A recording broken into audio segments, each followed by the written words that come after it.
रसिका हो, प्रभातचा संत तुकाराम हा चित्रपट म्हणजे एक अलौकिक कलाकृती. या चित्रपटाचे दिग्दर्शक व्ही शांताराम यांनी संगीतकार केशवराव भोळे यांना एक चाल बांधायला सांगितली एका अभंगासाठी. त्यानंतर शांताराम आठवले यांना याच चालीवर शब्द लिहायला सांगितले.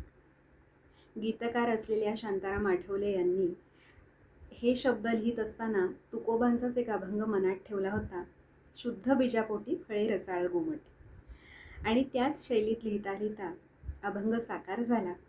आधी बीज ऐकले, बीज अंकुरले, रोप वाढले. आणि हे गीत आजही किती लोकप्रिय आहे, आपण किती मनापासून ऐकतो हे आपल्याला माहिती आहे.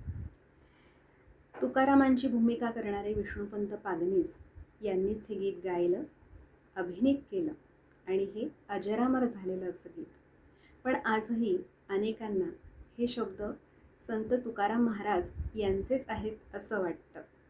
आणि हीच आहे शांताराम आठवले यांची प्रतिभा, काव्य प्रतिभा.